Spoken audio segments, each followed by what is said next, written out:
Best behavior today, people. That's right. Stage crew, I see you. Camera, don't put that donut down. Put away the booze, the party favors. Our boss is on the show. That's right. Our big wig at FanDuel. COO, CMO, I don't know. Something with a C in front of it. Mike Raffensperger making a special Santa-ish appearance. Stay tuned for that. Plus, former Steelers and Browns cornerback Joe Haden is here to break down the playoff picture and, of course, celebrate the life of Franco Harris, who we lost this week. And we also have New York Jets tight end / Broadway producer, apparently, CJ Uzomah on the show. Let's get it.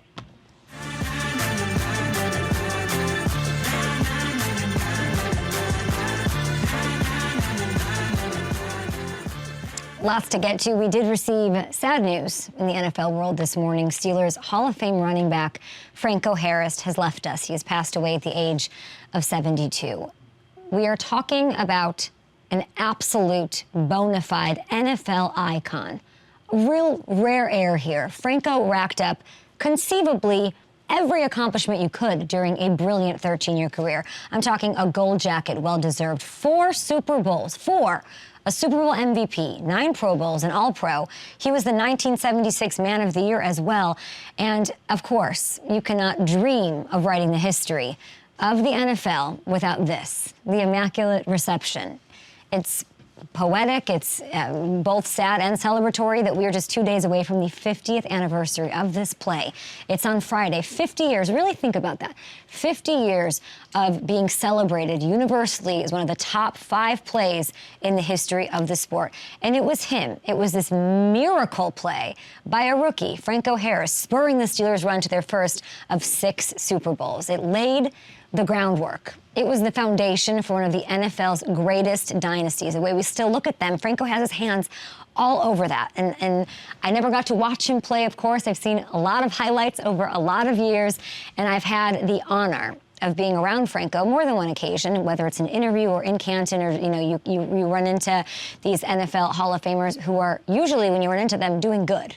They're always, around the game right now or in the community trying to make something happen. And what always stood out to me personally was his smile, always smiley and always full of grace. No reason to pay me any mind, give me any attention, just be so full of grace and humility. And I think if there was a humble humility Hall of Fame within the Hall of Fame that we have that celebrates the greats who are, in fact, the most humble, he would have space in that hall as well. So we're, of course, sending from our Up and Adams family love, thoughts, and prayers to his family and his loved ones as we celebrate his legacy. And we have someone who, of course, it was a former Steeler, a 3-time Pro Bowler, joining us now, AFC North legend Joe Haden. Joe, good morning.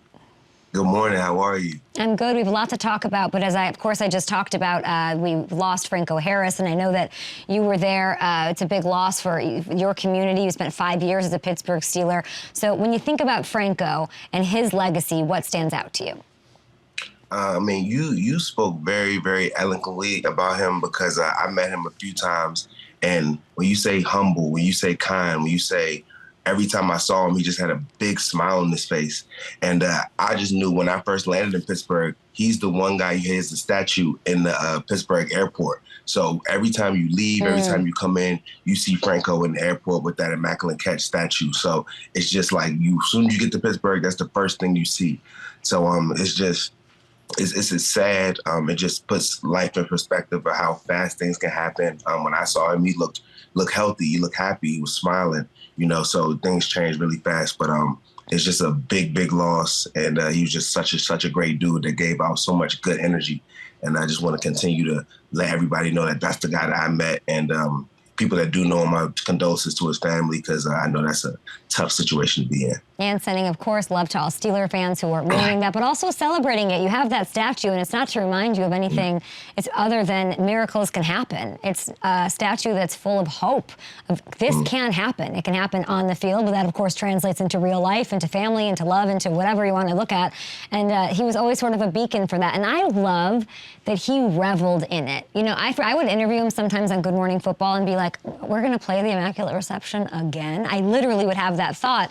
And I feel silly thinking about it now because once you reflect on something like that, he didn't get sick of it. He lit up every time he saw it. He embraced that, understood that deeper, bigger meaning that it had, and he, for his whole life, for 50 years, has been tied with that one play and providing that for NFL fans and just, people on this earth alike. So we're, of course, sending our love to his family, and we have Joe Haden here. Joe Haden, who I think you're an NFL analyst. Although I did see some soccer tweets, like you could go in the way of FIFA here in a minute. I'm doing a little FIFA, a little golf, a little football, just all inclusive, not neglecting any sport. So, I'm just right now moving around, but I'm really, my big passion now too is golf though. I'm really trying to get into that. I went to the match out there with Tiger. Tiger's one of my favorite all-time players, obviously. So him, Rory, getting to see the boys play. So I really am into just traveling, went to the Masters for my birthday. Oh, wow. So just trying to get involved in the golf side too. Oh, wow, I knew you were on the golf course last time I talked to you, but I was looking at your tweets from the World Cup. They were hilarious. I love Messi. I was so happy for him. Who doesn't? He almost got knocked off the parade route yesterday. That was crazy. Did you see the people jumping onto the bus? It's my biggest fear. Yeah, people jumping onto no, but just invading his space. And then they all almost got clipped by that, like decapitated by whatever, like that. Like, I mean, that was a whole other World Cup that they won surviving that yesterday down there in Argentina. Let's turn to the football field instead of the pitch and the golf course here. Big story this week is Jalen Hurts. I want these Eagles to do their thing. He's battling through an injury. It's his throwing shoulder. That's not good. I'm no doctor, but I want you to listen to him talking about this just yesterday. Definitely a change. Taking it day by day, though. Everybody knows that I'm dealing with something. I think that's pretty public. It's out there. I'm not one to really talk about myself. Obviously being a quarterback of the Philadelphia Eagles, you can't run from that, but I'm taking everything one day at a time with it and preparing versus a really good defense. Philly needs one win, Joe, to capture the NFC East crown and the 1 seed in the conference. Huge game. How worried are you about Jalen, and how should he and the team handle and manage this? Well, I'm a little bit worried about him. I just want Jalen Hurts to be successful. He's just had such a great season this year. People didn't really think too highly of him coming into this year, and that the team is stacked. I think right now they have such a good team on offense and defense that he's the key factor. They only need one game. I wouldn't force him to be in there. I wouldn't rush him to be in there because you put him in there for one game and then you might. He runs the ball. He's able to get around and extend plays. So you don't want him to be worrying about getting hit, getting tackled. So just let him rest up a little bit, warm up, get himself together. And I think the team, they can go out there and handle it because they're stacked all over the field on offense and on defense. And I know they'd be able to get a win without him, but they're going to need him in the playoffs. They're trying to win the Super Bowl. Hard to say, hard to manage, especially against the Cowboys, division rival. Yeah. You want to stick it to them, not easy. Now the Pro Bowl rosters are going to be, excuse me, announced tonight. We got a new coffee machine. That's what I'm blaming. Hold on. Joe, by the way, don't ever take any professional tips from me on how to be a broadcaster or analyst because you will be wrong. So Pro Bowl rosters. Very interesting how the voting turned out. We looked it up. You were selected to 3 of them. And yes. People want to say what they want about the Pro Bowl. It's got to be a cool experience to spend the week around so many legends. Do you have a favorite moment from those Pro Bowl trips? I actually do. It was a really, really funny, random thing that happened. I was practicing and we were leaving Pro Bowl practice, and I just picked up my shoes and was walking on the bus, got onto the bus, me and my wife just hanging out, and all of a sudden inside of my shoes, just the alarm just starts going off like an Amber Alert. What? So I look into my shoe and it says like call this number immediately. You found someone's phone. So I'm looking at the phone like, oh my God, I didn't know phones could just automatically, you could just sit in the phone and start going off, making noises. So I called the number from my wife's phone and it was Drew Brees. He was like, yo, who is this? I'm like, it's Joe. He's like, Joe, it's Drew. For some reason, you must have the same Pro Bowl shoes. He's like, I put my phone in your shoe. And So then I'm sitting there with Drew Brees' phone. I meet him at the hotel lobby. He's like, "Thank you so much. I thought I lost my phone. I didn't know who took it." So I just randomly had Drew Brees' phone in my shoe going off. And that was a funny story for me. So did you go in the phone? Oh my God, no way. There was no way you could get in that phone. That phone it was shooting off the number to call. You hand it to a girlfriend or an ex-girlfriend, they are getting in the phone. I'm saying you should have called me. I could have gotten in the phone. Listen, you just got to call any woman in the area. I would have had that, 100%. I would have helped you do it. But don't say you didn't know how. It's impossible. It's never. That sounds like a challenge. Ever watch TikTok? Come on. All right. Let's do this. It is the holiday season. Of course, we're doing a lot of festive holiday things this week. So I dug up a few wish lists. I intercepted them by hacking into these teams' phones. And these guys are teams that are on the bubble, and they're hanging in the balance. So let's take a look at the AFC playoff picture. The Bills, the Chiefs, the Bengals, and the Titans are your division leaders. The Ravens, Chargers, Dolphins currently occupying the 3 wildcard spots. Jets, Pats, Jags. They're all alive, Joe. So here's how this will work. I will tee you up on some teams, and I need you to tell me and analyze whether you think these teams will get the gift of a trip to the postseason or whether they're sitting home with nothing but, socks from Aunt Edna, okay? Okay. All right, let's do this. We're going to start with the Tennessee Titans. All right, here's their wish list. They've, of course, lost 4 straight. They'd like a consecutive playoff appearance. They'd like a Super Bowl ring, but their lead is down to just 1 game over the Jags. They do control their own fate. They play the Texans, the Cowboys, the Jags to end the year, and if they win out, they get in. So to me, this is like when you're a parent, and I'm not a parent, when you're a parent and you think your kid's great, so in August you buy them the Nintendo Switch. It's on sale and you say, come Christmas, you're going to get this. You're going to get the thing that you want because you're always good. And then they've been the worst kid on the planet all year, right? You can't give them the Switch to reward bad behavior. They've lost 4 straight. They can't do it. So, they don't even understand the advantage of turning their behavior around now and being a little better because they'll get the Switch. So they might get the ticket, but I don't know if they deserve it. Yeah, they need Elf on the Shelf. Okay. Last month, they should have had Elf on the Shelf, knowing that they're watching them around, naughty or nice, and they haven't been playing too well. So I might switch that from a Switch to like a Game Boy. Oh, a Game Boy is still cool? Game Boy is still, but no, it's not. Yeah, they don't deserve it. They don't deserve the Switch. They don't deserve a Switch. They deserve a Game Boy. I'd probably go get them one of those educational books where they have to learn how to learn something. Obviously, I'm the mean mom. All right, let's move on to the Jets. Wait, do you think that the Titans will make it really quick? We do think the Titans are going to make it. Okay, I love that. They have Derrick Henry. They can run the ball.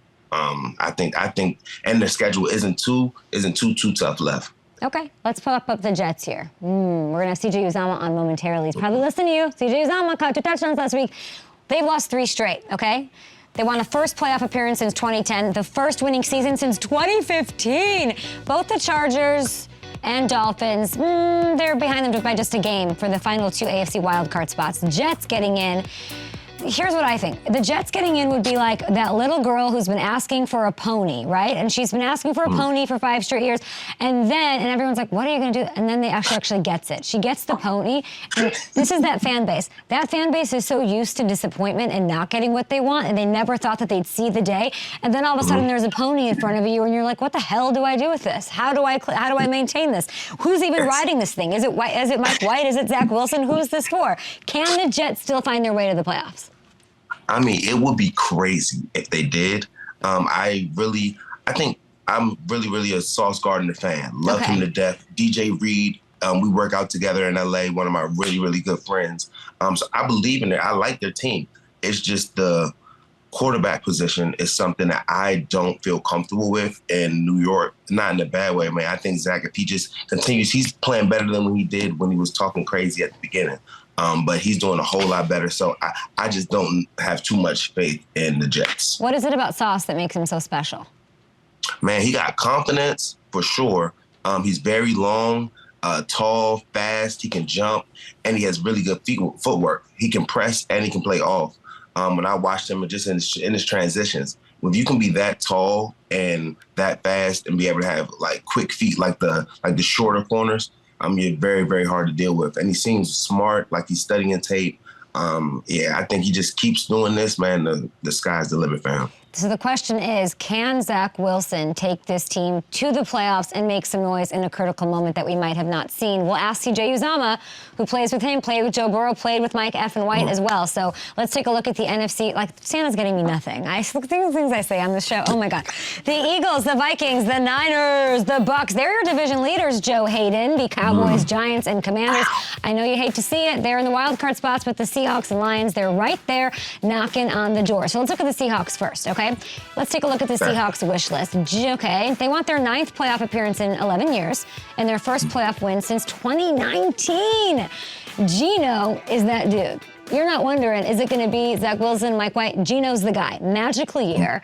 They have fallen out a game back of Washington after losing back-to-back games. Now they've got, get this, the Chiefs, the Jets, the Rams to end the year. Geno Smith leading the Seahawks to the playoffs would be like one of those car commercials where the husband opens the door and the wife comes out and it's like, luxury SUV with a big red bow. I can't believe it. It is absolutely something that no one believes would ever happen in real life because it's so aggressive and so overwhelming. But that's the season of a miracle. So can the Seahawks get back on track and make it happen? I do not think so because of that schedule you say. They got to play the Chiefs, then they got to play New York, and New York's not playing. The Chiefs obviously aren't playing. So, I mean, they could easily, not in a bad way. I love Geno. He's working hard. He's been working his tail off. He's obviously the #1 quarterback there, and their team they've been playing well. They're at 500. But having to beat those two, I mean, they would have to, how many games would they have to win to get in? If they would have to win maybe 1 game, maybe, but if they got to win 2 out of those 3, I do not see. You're out on the Seahawks. I do not see any Christmas presents under their tree. Brandon Marshall comes on our show, and he keeps talking about how there's going to be one team, just one. Maybe it's the Commander. Maybe that just sort of sneaks in, gets the momentum, has it going. Is there a team for you, like out of these guys, or maybe the Lions, that are sticking out to you that could cause damage? The Lions, they're tough. A little bit. They're tough. They're winning. I mean, I like the Commanders, like you said. Heineke's getting it done. I don't care what anybody says. He's whooping people's butts, and then he's getting Jordans in the color of the team that he beats. I think that's one of the coolest things I've heard of in a long time. Jordans are the key. I'm a Heineke fan, and he is. Yeah, so I think if there's a team that can sneak in and that nobody's thinking about, it'd be the Commanders. Now, Joe, have fun at the Masters, and happy birthday to you, and Merry Christmas to you and your beautiful family. And I just want you to know, I don't know anything, literally anything about golf, but I do know that Super Bowl week Waste Management happens, right? Yes, Waste Management. So are you coming? I'm there. Okay. What? Are you kidding me? Hit me up. We'll do something with the show. Yes. We'll sit on that hole and yell at people. It'll be so fun. Perfect. Okay, sounds good. Joe Haden, we appreciate you stopping by Up and Adams this morning. Still to come, our boss, Mike Raffensperger. So why could he be here? I don't know. And also, New York Jets tight end CJ Uzomah. Oh my God, I literally might pass out. Woo! Fake the handoff, bootleg. Wilson sits. He throws. He's got his man. Caught. Touchdown! Breaking away! CJ Uzomah! Whoa! Not 1 but 2 touchdowns showing off against the Lions. They also, that's his first 2 touchdowns as a Jet, by the way, an 8-year NFL vet. I believe soccer fan, maybe a fake soccer fan, like 99% of Americans are during the World Cup. A Broadway producer, welcome CJ Uzomah. Fake soccer I can't hear you. Hold on, my earpiece is out. Hold on. Oh my gosh. I literally can't hear you. I heard that happen while it was happening. Oh no, CJ. Maybe you could sing for us, Broadway star. Hold on, I got it. CJ, don't say bad things about me while I'm doing this. No, I'm not. Nothing bad. Nothing bad. You can't hear me? I can hear you. I can hear you. I can hear you. Okay. What if I just left and I was like, CJ, you do something for 10 minutes? Wow. Flustered. Listen here, CJ Uzomah, congratulations on these touchdowns, on your career. New York looks like it suits you. Do you like New York? I do. It was a bit of an adjustment early, but it's been fun. What's the best and worst part of living in New York City or near New York City? The traffic is pretty just abysmal. The best, the food. The food's amazing. Okay, give me the best spot. Give me the best food you've had in Manhattan. Oh man, so I love this place called Le Bairden. It's a French restaurant. Okay, yeah, it's fancy. Fancy, No, CJ. It's not a no. This isn't a fan. This is like during the World Cup. They were having World Cup parties. It's a nice spot. It's not fancy by any stretch of imagination. How many Michelin stars? I mean, I would give it 3, but I think statistically 0. I'm surprised you eat anything outside those juices you're always talking about on Instagram. I feel like you don't. You're on like a forever liquid diet. Those juices, they've evaded me this year. I've been strictly just like water and Gatorade, I think. And actually, this is gonna be bad because the boys make fun of me a lot for this. Tell me. I have a lot of syrup for breakfast, and so they call me Buddy, and I don't love it. But it's Christmas time, so I'll kind of embrace that one right now. Didn't you dress up as Buddy one time? Last year. Is that creepy that I know that? I remember you walking in and I had never seen the movie and you were making fun of me on Twitter for never having understood that you put syrup on pasta, right? Right. And please tell me you've seen it. No. What are we waiting? But I did see that Kerry Washington tweet, or somebody who tweeted yesterday that they saw it and it was like a joy and I should watch it because it makes you smile. I'm not like a big Will Ferrell gal. It's fine. I'm a Ryan Reynolds guy. Will Ferrell is he? Oh Look my at gosh! you. What do you have in your hand there? I have a bag of spaghetti with syrup, chocolate sauce, and Pop-Tarts. Standard. So are you dressing up for the Thursday night's game? I might be. What are you going to wear? Tell us. Give us a hint. Let's play a game. 20 questions. Well, it's up in the air between 2 things because I'm dressing Mike White because he lost a bet. So don't bet me because I bet things that are going to be embarrassing. Okay. But can I know what the bet was?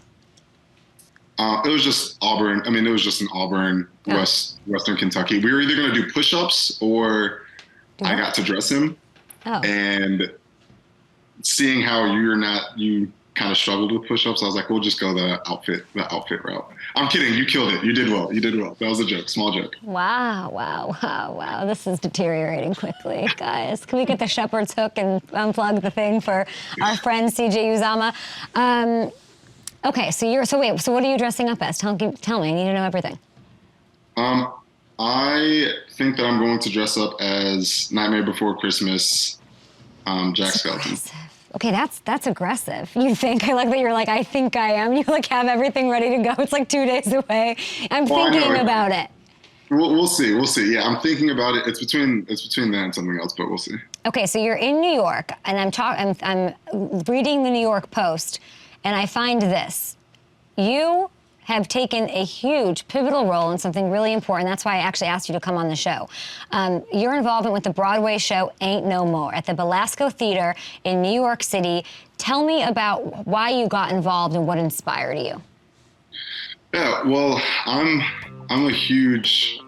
love theater. I love Broadway. I love plays and musicals. And last year during the Super Bowl, I was able to meet with some of the guys in the media department for my agency, and they said if anything ever comes on their desk, they'd present it to me, and this just so happened to get presented to them, and I was one of the first people they called when they thought about getting somebody else involved.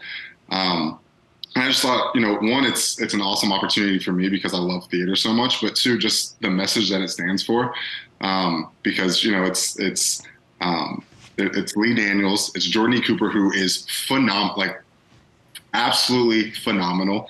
And then the cast is amazing. It was something that really kind of hit me when I read the script, and I kind of immediately called my financial guy and was like, I have to do this. I don't really care about what it's going to take. I really want to be a part of this. I mean, and you're not the only one, but it clearly spoke to you. And Broadway in general is struggling, and this is a big production with a really beautiful meaning and important thing to see, and it was going to get shelved quickly. And then you came along, not just you, because it's been all over the news lately with recently really influential people like your Tyler Perry, Shonda Rhimes, Dwayne Wade, many others showing their support. Your teammates, Mike White, came to the show with you. What was that like, and how can people out there help support Ain't No More? Just one, they can support by buying tickets and showing up to the show. That was, to me, amazing, that I was able to get, my teammates to come along. Zach was also there.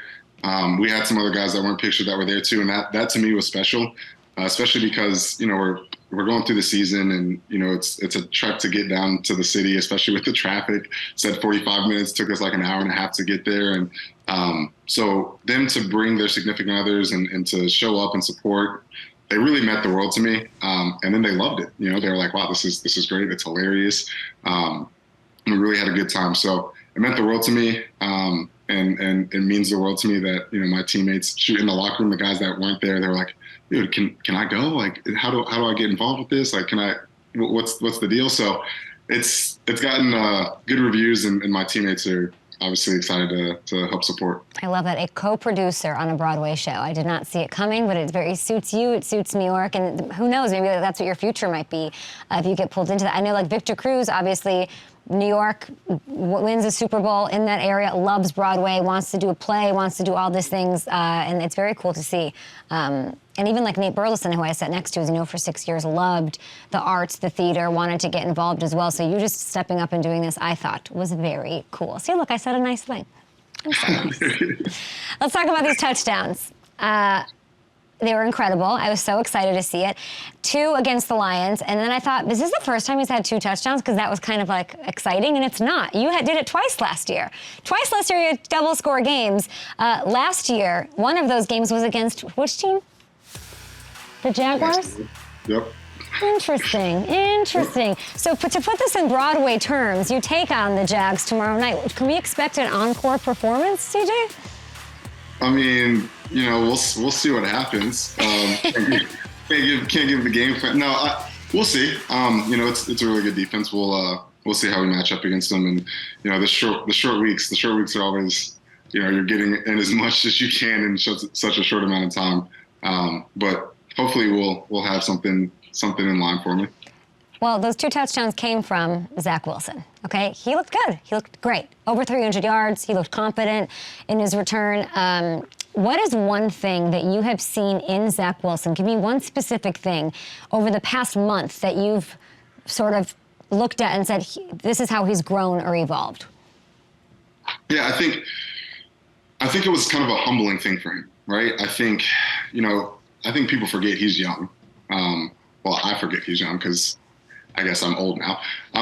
But I think, for him, he took a step back. He really just started going through his progressions and making his reads. And you can see it in practice, right? You think, during a game planned week, you expect a certain thing to happen, especially, kind of going against the scout team saying, hey, this is how they should play it, X, Y, Z, whatever. And he kind of sometimes would be like, okay, nice. This should be here. I'm going to throw it, to this receiver. And over the past month, he's really just been making his reads and like, wow, the scout team didn't play it this way. Maybe we thought they were going to play something a certain way and they're not. And so he's really just going through his progressions, making the right reads, still able to extend the plays and just be smart with the ball. And you can see it in practice. And like you said, I think that he played he played a good game, especially with his first game back.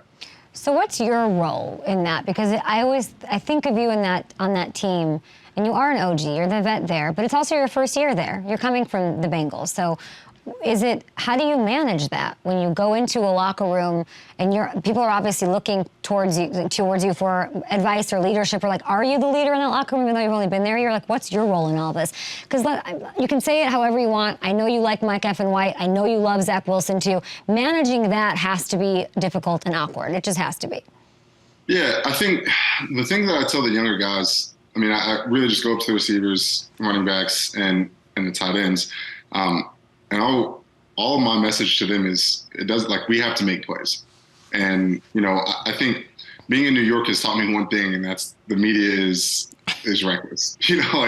They find one person to target, and it's the quarterback, and they go in and they just don't stop. So, I think the only thing I say to everyone is no matter where the ball is, no matter what's going on, no matter what the coverage is, no matter what the play call is, we have to make plays. We have to go out there. We have to execute at the best of our abilities. And get separation, make a contested catch, whatever it is, go in and block and dig out, a safety, a cover 3 safety who might be in the box that, to spring a bigger run. Whatever it is, we have to be, we have to be on our crap. So so that we can help the team in any way we can. And I think the guys are buying into that. The young guys are for sure. Garrett Wilson certainly is. He's fired up every game. You have all these young kids. You've got Elijah, who's like, I don't want to be here. And then you have Garrett. I've met Garrett Wilson. Garrett Wilson's a character. He is a character. So you're having to manage that. Does Saleh sort of look at you and say, help me out here? Or because Saleh has to deserve a ton of credit for what's going on with his team. Yeah, no, I love Coach Saleh. I said it earlier in this week to our media team. I love him. He rides for us. He fights for us. He's awesome. What does it mean he fights for you? Stop right there. He fights for you. And I fought for my team to get a beverage machine. Is that what? And we got one today. Woo! We got a new coffee maker. It's very exciting. What do you mean he fights for you? No, I think just in terms of media, he fights for us. He kind of puts everything on himself no matter what. During the game, he is fired up. I don't know if the camera's ever on him, but this man, first of all, he's kind of he's an intimidating human. Oh, I know. Right? Yeah. So him yelling at refs, I'm like, all right, like boys, we gotta get this together. We gotta get going. So yeah, that's what I mean. I think for the most part, the media aspect of it is like, hey, just deflect everything to me.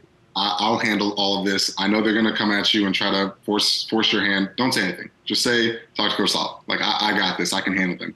And then on the field, seeing him fired up gets everybody fired up. He pushed the crap out of me after my first touchdown, and I was like, oh my gosh. It's so funny because it's like him and Vrabel have that, where it's like they're on the field, they're doing the drills, and then you have Mike McDaniel down in Miami, and the players love him too. So there's not one way that's more right than the other as far as like reaching your players as a coach, but I do think he deserves credit. Now, Joe Haden was on the show right before you hopped on, and we were talking about the Jets' chances, and he said that the question is, can Zach lead this team to the playoffs? So I ask you to help me say yes. Is there a moment or something that you can point to that shows that in a critical time he's got it and he can make it happen? Yeah, I mean, shoot, I think the drive that we had, to give me the other touchdown that I had to put us in a position to win, to have our defense go back out there, who to me is one of the best defenses. I mean, I go against them every week. I'm going to say they're the best defense in the NFL. Yeah. And to kind of put it on them and say, hey, we got this. We know that you're going to go out there and do your thing. And I think just him having that composure in of itself was huge.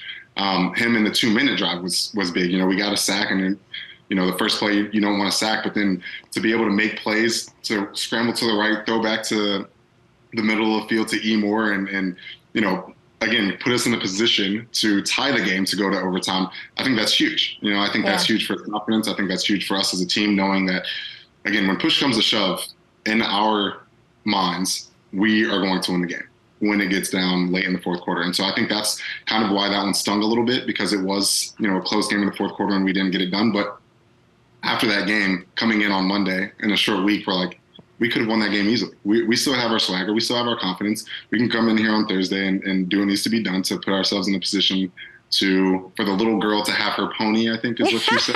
Oh, you were listening. Okay. Yeah. So I want it to happen for you. I mean, you were part of a magical thing here. You spent 7 years here, my friend. I spoke to Logan Wilson and T. Higgins over the past month or so, and I asked them both, what is the defining thing of this Bengals squad? And I thought of you, because I think you were really foundational in putting it into being what it is, and the word that they used was unselfishness. The reason they're successful is because they're unselfish. So I ask you, what is the word that defines this Jets team and their success? I would say relentless. I think, to a T, to position by position, I mean, I have our defense up a lot because our defense is really good. But I think, as you go offense, defense, special teams, we are relentless. We're a relentless crew. And you look and, I love looking at our receivers because, like you said, G is a character, E is a character. I'm starting to pull that character out of E, where he's having a good time, he's having fun, he's playing loose. Yeah. MC is a character on offensive line. We got some characters on the offensive line. Herbie is hilarious. And then you got the tight ends. Like, the tight end's the best position on the field. So, we've got some swagger about us. But, yeah, I think, we're just relentless. No matter what it is, no matter what the situation is in the game, we are going 100% all out. Doesn't matter what the conditions are. Doesn't matter that, this game, it's like 100% chance of rain with 40-mile-per-hour winds. We don't care. We're like, all right, cool, lay it on us. We're going to give it our all. We're going to go 100% until the last whistle. So. And you don't care what those ding-dongs like Craig Carton are saying on WFAN or wherever they're saying. We don't care, we have to say. And don't read those back pages. Listen, the New York Post isn't always right. You can't listen to everything you read. I will say this, though, just quickly as we say bye to you.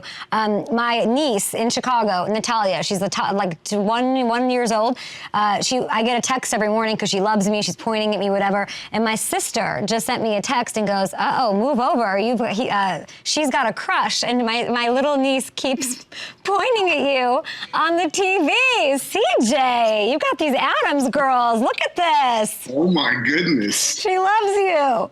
Okay. What's her name? Her name's Natalia. Natalia. Hello, Natalia. Oh, God. Here we go. Baby's first crush. CJ, kick ass tomorrow. Thank you so much. I appreciate it. Why don't you go swimming today? Oh, bye. Oh, CJ. Bye, CJ, and bye, Mike. Trainer Mike, I'm in trouble. All right, we'll be back with a different Mike, a Mike Raffensperger, who signs my checks. Joe Haden, CJ Uzomah, and now listen to me and listen to me good out there. If you love FanDuel Sportsbook, as do I, you're going to be very excited about what we have cooking right now. We are joined by a very special guest, the Chief Commercial Officer, so CCO, that's a thing, for FanDuel, and recently named, this is exciting, to the Sports Business Journal's 40 Under 40 list, the big boss who signs the big checks, Mike Raffensperger. Hi, Kay. What is that cryptic laugh? It's just, as always, enjoying your energy, bringing it every morning. Well, we got a new coffee machine here at the old FanDuel LA offices that everyone's very. Can we hear some noise? Some noise for the new coffee machine. We are very excited. I am very happy to hear that. How are you? I'm doing awesome. It's been a super fun season. It's been very exciting to be partnered with you, having Up and Adams to join me as my football companion during the week. And I just saw you and CJ going back and forth. I'm sitting here in New York. I'm sorry I wasn't able to get out to join you in the studio, but obviously just an incredible year for the city. I am a Giants fan, not a Jets fan, but it's been a nice renaissance of football in New York. It feels good. It does feel good. Well, you'll have to make it out here. I'll come back to New York and we'll do this together next time. You're here for a very special reason, which is amazing, and you're so generous and you're so great. But I do want to talk a little business. As you know, I don't know if you know this about me, I like to ask you questions. Does that check out? Oh, boy. It depends on the question. But, I ask you questions all day. I'm always bothering Raffensperger, so here it is. Let's see. I have been giving out these same-game parlays that have been super boosted generously by FanDuel, and they have all lost, right? They've been bad beats. They've been bad beats, Raff. We're talking Cooper Kupp being 1 yard short. It's been a little brutal. Chris Godwin, touchdown, takeaway. Lewandowski, I thought maybe I'll try my hand in soccer. Nope, didn't happen. Penalty kick, he missed. So here's my first question. Why am I cursed? A curse is such a strong word. I will say it has been a very weird football season, and you're not alone. I'd say it's been a customer unfriendly football season broadly. We've been trying really hard, actually. Some of the boosts we've done have been significantly positive value. A lot of the promotions we've been giving, we're trying to get some generosity back in customer accounts, because at the end of the day, we realize this is a form of entertainment. We want it to be fun, and when you lose, let's say, more than a couple in a row, that's not always a fun experience. So we try hard when people are on losing streaks to make sure their account has some generosity, some promotions. And you're in good company. I know some of our other partners have had some trouble with their picks. Some of our customers certainly have had a little challenge with their picks. It's been a goofy football year. The things we thought were going to happen, Giants, as a case in point. I don't think folks I was expecting 7 wins for the season. Gosh. You know, we're there now. And so it's just been a lot of that. Okay, but this is all really exciting because it doesn't go great for anybody, and I grounded myself. I said, I'm not doing parlays for the next 2 weeks because I'm really going to think about things. And then I went to the Chargers game, and I thought, oh my gosh, I'm cursed. They're going to lose. They won. They won. Yesterday, I was part of a charity thing. Out of hundreds and hundreds of people, I won. And I said, it is time for the curse to be over. And the real reason why I took 2 weeks is because you and I have been chatting with all the excellent people, the wonderful people at FanDuel, to want to and try to bring some joy to some of these people who have been ride or die with me all season long through the ups and downs of parlay world. So we've talked a bunch, and I'm so thankful for your generosity, your support, and I am very stoked to announce that starting right now, starting right now, yes, they're screaming at me now. Starting right now until 12:45 p.m. Eastern, so for 1 hour, we're gonna give away some money, baby. Money, money, money, money. For 1 hour only. What do, Raff? You log into FanDuel Sportsbook, and what happens? You've just got to log into the FanDuel Sportsbook app. There'll be a little carousel with Kay's Happy Hour Up and Adams giveaway on it. You opt into that. You've got 1 hour, so 12:45 on the Eastern Seaboard. You got to do it by then. And then you'll have a free bet on us, you know, that you can use coming into a very fun sports week. Christmas Day is going to have a plethora of great stuff. So just basically get into the account, claim your free bet. And for the record, this is going to cost us millions. I'm telling the finance guy this was your right. Okay, no, I convinced you. I'm just a good negotiator here. But here's the deal. When you say millions, he's not. FanDuel is giving away up to $4 million in free bets. Go there right now. Get your carousel card. Can we put up that carousel card again? I mean, you look like you're about to star in a telenovela, Raffensperger. Look at you. That serious look. He's serious. He's giving out money. Lady next to you is unfair. Okay, I want to, while we have you, so everybody get there and do that. I want to ask you some questions to sort of do a year in review. What was the most bet on game this year outside of the Super Bowl in 2022 where you were sweating bullets? You know, there's a few actually. Late September, early October is one of those natural peak points of interest in the season, right? Everybody's feeling optimistic. There's one particularly that came to mind. I think it was a Monday night game, Raiders-Chiefs in early October. I want to say it was the 10th. And, you know, I think Chiefs were favored by like 7 points. And they went into halftime. I think they were down by 10. I think the Raiders were up 20-10. That game in particular, I think anytime you get a lot of focus, Monday night, Thursday night, Sunday night, those big kind of tentpole games, even more so than kickoff, because obviously for our business, a lot of people try sports betting in the first few weeks of the season, and then it has this kind of natural point where you've got a lot of betting activity. It starts to taper down, and then I think in January with the playoffs kicking off, we'll be hitting some all-time highs. But that Monday night game, Chiefs-Raiders, was very busy for us. I love that. All right, Santa Raff, I heard a rumor, a tall tale, if you will, of a certain someone who, and I don't know who this person is, there was a 7-leg parlay. Let's get into this. They only needed France to hit to win the over, to win over a $500,000. So the word on the street is that he cashed out before the game, and they're calling it the greatest cash out in history. Take me through this. I think it's hard to prove these things, but I think in the global history of gambling, this might be the best cash out anyone has ever done. So I think he placed the original parlay bet back in March. Wow. And it was essentially just a series of championship winners. So he had Kansas to win March Madness. He had the Warriors to win the NBA Finals. Whoa. The Avalanche to win the Stanley Cup. He had Manchester City to win Premier League. It was just wild, like Nostradamus-level predictions of all of the champions of essentially every major sporting event for the year. His last leg, so the last bet that had to click, was the World Cup. He had France, obviously, on the ticket. And it was Saturday, the day before this Saturday, he decided to cash out.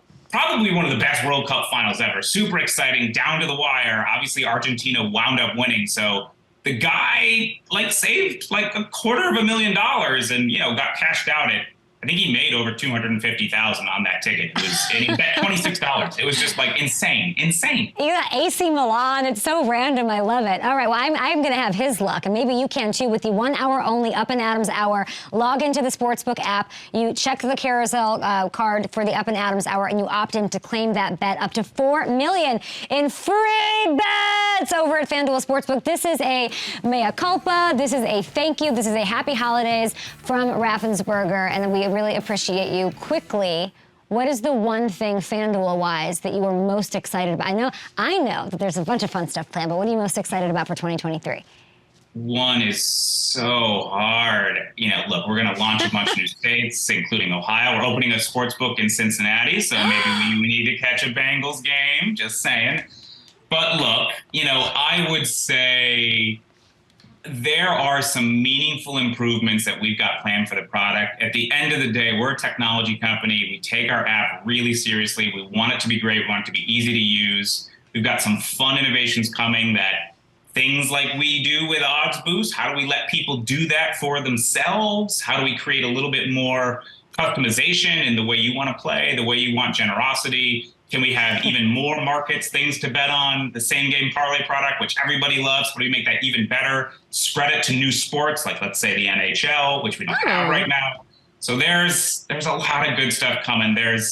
Our company's got 3,000 people in it, and a lot of them are working real hard every day to try to make the FanDuel Sports app just a little bit better every day. I'd say that's probably what I'm most excited. You are a tech company that adopted a little content machine, a firecracker who sits in LA, and you let me do the show, and you don't. You are so supportive, and you give me so much runway, and I'm so grateful and thankful. So happy holidays to you, Mr. Raffensperger, to everyone on FanDuel, all 3,000 employees who make this thing happen. It has been an incredible thing to see, and I know it's only going to get better with more fun stuff to announce, but for now, claim your free bet before 12:45 p.m. Eastern. Thank you for making that happen, and you're having a great hair day. Well, I am very grateful for you, Kay, and what you're building with us on Up and Adams and FanDuel TV. So happy holidays to you. Thank you. That's right. We're taking over the world, everybody. Peeking in the brain over here. We'll be back on the Up and Adams show. Thank you, Raff, for the time. That's literally my boss. Great hair day. Go, go, go, go, go. It's an Up and Adams hour right now until 12:45 p.m. Eastern. You are getting free bets up to $4 million on FanDuel and Mike Raffensperger. Santa Raff, baby. We love you. Money, money, money, money. Don't sue me. Whoever sings that song. Who sings that song? I don't know. Who sings money? Oh, the what? The OJs. We're not going down that path. I'm not doing it. All right, claim now. Up and Adams hour. Free bets.